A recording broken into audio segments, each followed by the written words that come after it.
Praise lord. దేవుని వాక్యం నుండి యెషయా గ్రంథము 54వ అధ్యాయము 10వ వచనం చదువుకుందాం. పర్వతములు తొలగిపోయినను, మెట్టలు తత్తరిల్లినను, నా కృప నిన్ను విడిచిపోదు, సమాధానకరమైన నా నిబంధన తొలగిపోదు అని నీ యందు జాలిపడు యెహోవా సెలవిచ్చున్నాడు. మహా గొప్ప పర్వతములాగున్న నీ కుటుంబ సంబంధాలు కదలొచ్చేమో.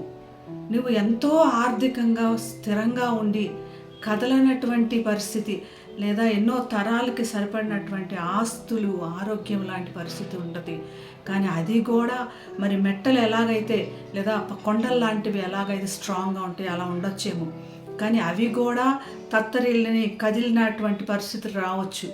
ఇటువంటి పరిస్థితుల్లో నీవు ఎక్కడో లోతైన పరిస్థితిలో ఉండి నీకెవరు చెయ్యి అందించినటువంటిగా అనుభవం రావచ్చు. మెట్టలు కదలొచ్చు, మరి కొండలు కూడా బెదరొచ్చు. కానీ నిన్ను ప్రేమిస్తున్న నీ దేవుడు నీతోనే ఉన్నాడు. నీవు ఎటువంటి పరిస్థితుల్లో ఉన్నా నీ పక్కన ఉండేది నీ దేవుడు. అన్నీ బాగున్నప్పుడు నీతో అందరూ ఉంటారు. పరిస్థితులు తారుమారైనప్పుడు నీతో ఎవరు ఉండరు. కానీ దేవుడు నీకు ఈరోజు మాట్లాడుతున్న విషయం ఏంటంటే, అటువంటి పరిస్థితులు వచ్చినా నేను నీకు తోడై ఉంటాను, నీ యందు కృప చూపుతున్నవాడు నీ దేవుడు అని.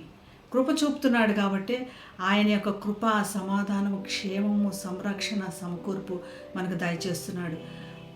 నడి సముద్రంలో ఎంతో అలల లాంటి పరిస్థితులు మన చుట్టూ ఉన్నప్పటికీ మనలో మాత్రం సమాధానంతో నింపుతాడు. సమాధానకరమైన ఆయన నిబంధన ఉంది మనకి, అది ఎప్పటికీ మర్చిపోడు.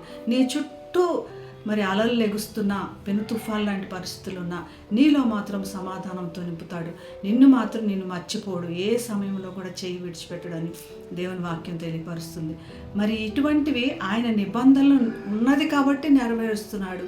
నిబంధన తప్పని దేవుడు.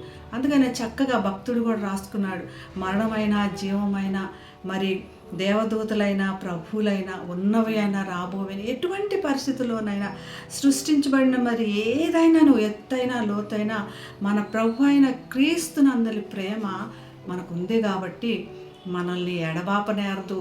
ఆయన ప్రేమ మనతో ఉంది కాబట్టి పర్వతములు కదిలినా, మెట్టలు తత్తరిల్లినా మీరు భయపడొద్దు అని దేవుని వాక్యం ఈరోజు ఎత్తిపట్టి దేవుని స్తుతిద్దాం, ప్రార్థన చేసుకుందాం. పరిశుద్ధుడైన యేసయ్యా, మా చుట్టూన్న పరిస్థితులన్నింటినీ, మాలో ఉన్న పరిస్థితులన్నింటినీ నీ కంట్రోల్లో ఉన్నందుకు నీకు వందనాలు. మహా గొప్ప ఆశ్చర్య కార్యములు ఈరోజు మేము చూడటానికి సహాయం చేయమని యేసు నామమున ప్రార్థిస్తున్నాం తండ్రి. Amen. Have a blessed day. God bless you.